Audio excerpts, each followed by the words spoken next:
Indonesia menggunakan konstitusi tertulis yang dikenal sebagai Undang-Undang Dasar 1945 atau yang lebih dikenal sebagai UUD 1945.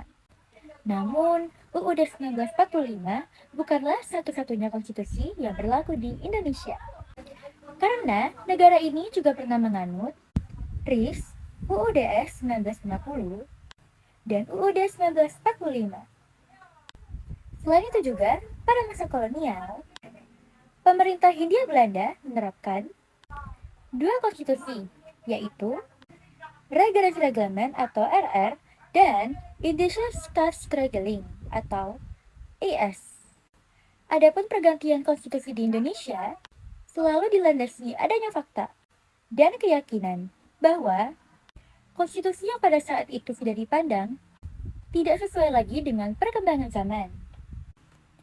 Masa Regeringsreglement adalah peraturan yang setara dengan Undang-Undang Dasar dengan Hindia Belanda, berlaku sejak 1855. Ditetapkan oleh Raja Belanda bersama dengan parlemen untuk mengatur pemerintahan jajahan. Isinya terdiri dari 8 bab dan 130 pasal yang mengatur struktur pemerintahan seperti Gubernur Jenderal atau Gubernur Jenderal, Volksraad atau Parlemen, Hooggerechtshof atau Mahkamah Agung, dan Algemene Rekenkamer Pengawasan Keuangan, serta Raad van Nederlands-Indië atau Dewan Pertimbangan Agung. Selanjutnya perubahan tersebut mengalami 4 perubahan utama, yaitu pada tahun 1818, 1827, 1869, dan 1836. Adalah masa Indische Staatsregeling di Indonesia atau IS. Indische Staatsregeling atau IS adalah Undang-Undang Dasar yang berlaku di Hindia Belanda mulai 1 Januari 1926 menggantikan Regeringsreglement. IS diperkenalkan setelah perubahan Grondwet Belanda 1922 yang menyebutkan bahwa kerajaan Belanda meliputi Belanda, Hindia Belanda, Suriname, dan Curaçao. Meskipun demikian, IS menyebutkan raja sebagai pemegang kekuasaan tertinggi di daerah-daerah tersebut yang bertentangan dengan status otonomi yang diharapkan. Ketentuan-ketentuan IS adalah sebagai berikut.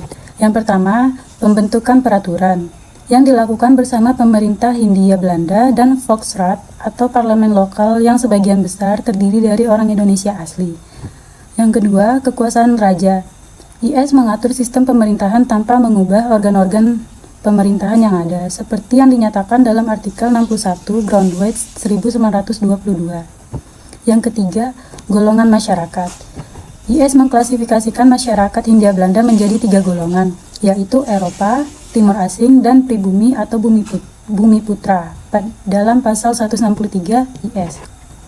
Selama pendudukan Jepang, meskipun hukum Jepang atau Osamu Seirei nomor 1 tahun 1942 berlaku, IS tetap diakui sepanjang tidak bertentangan dengan peraturan Jepang, meskipun beberapa lembaga seperti Volksraad dan Raad van Nederlands-Indië dibekukan dan digantikan dengan posisi Jepang atau Gunseikan.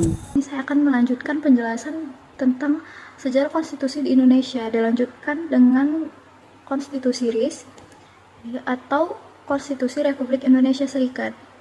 KMB atau Konferensi Meja Bundar dilaksanakan pada tanggal 23 Agustus 1945 di Den Haag, Belanda, yang menghasilkan beberapa keputusan penting antara pemerintah Republik Indonesia dan Kerajaan Belanda.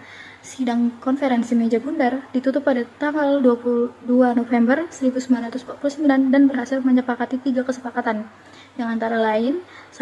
Pendirian Republik Indonesia Serikat sebagai bentuk negara federasi. Yang kedua, penyerahan kedaulatan, yang terdapat 3 aspek dalam penyerahan kedaulatan dari Belanda ke RIS, yaitu piagam penyerahan kedaulatan, status uni antara RIS dan Belanda, lalu persetujuan perpindahan. Lalu yang ketiga, pembentukan uni atau didirikannya uni atau hubungan serikat antara RIS dan Kerajaan Belanda.